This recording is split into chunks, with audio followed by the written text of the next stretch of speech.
I am insignificant, but I play a role in a larger event that is not insignificant. I am one of the few members of the Trojan horse raiding party, and this is my story. On the night of the attack, we had withdrawn. I wasn't sure why until they opened the statue. It all started between Troy and us, the Greeks. That is, the Trojan War, of course. From what I understand and what I've been told, Paris, son of the Trojan king, ran off with Helen, wife of Menelaus of Sparta. Apparently, Helen's brother Agamemnon didn't like that, so he led a Greek expedition against Troy. It's been 10 years since then, and the war just ended. At least, that's what I thought. We were supposed to withdraw and go home, and that's what we told the people of Troy. Instead, an entire raiding party and I entered a giant wooden horse statue. They called it the Trojan horse.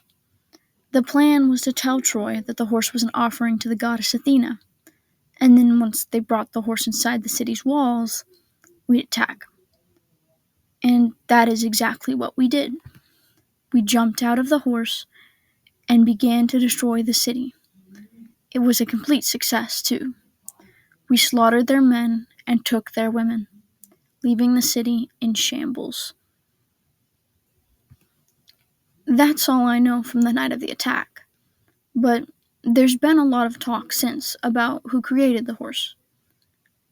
They say it was a man named Apius, a master carpenter and pugilist, but not much more is known.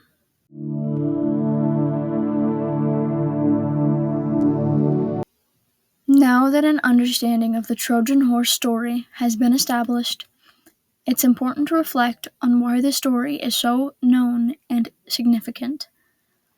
When media alludes to the Trojan horse, it typically does so by creating something that appears to be harmless but turns out to be dangerous. However, there are other, less specific definitions of the Trojan horse illusion that make it easy to represent in media, even accidentally. A popular use of the Trojan horse illusion is the hit Marvel TV show WandaVision. In this show, rather than a character being an illusion like many other pieces of media, the entire world the characters live in alludes to the Trojan horse. The main characters believe they have an understanding of the town they live in and try to adapt to its ways. As the show progresses, however, it becomes apparent that this world is a mere farce. The town is initially believed to be something it is not, which follows the idea of the Trojan horse. Another Trojan horse illusion in media is the Pixar film Monsters, Inc. There's a line in the movie where Sully and Mike mention an enormous wooden horse when thinking of ways to get rid of the character Boo.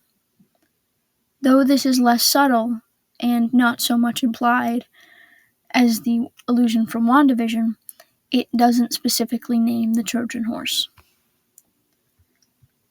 The third and final media that alludes to the Trojan horse is the Iliad. It specifically does so at the end of the story without mentioning the horse by name. This reflects the prevalence of the Trojan horse trope regardless of the intention, because it may have been referencing the Trojan horse, but there's no way to confirm that. Despite this, the Trojan horse illusion's presence is a common understanding among readers. The concept of the Trojan horse has lasted across time due to its commonality. The idea of things not being what they seem or being dangerous but looking innocent is a common trope in all kinds of media. The Trojan horse is the most common example of this trope, which is why creators use it to essentially summarize the kind of idea they're trying to create. The story of the Trojan horse is also simple and easy to understand, which makes it broad enough to reference in many circumstances. The prevalence of the Trojan horse also functions as a warning. It's meant as a reminder to not trust or believe things without question. The importance of this understanding is what makes it so profound in media and literature. In general, the Trojan horse is best alluded to as an explanation for characters or tropes that are difficult to explain, which gives it the popularity it possesses. But it's also used because of how well known its story and trope are.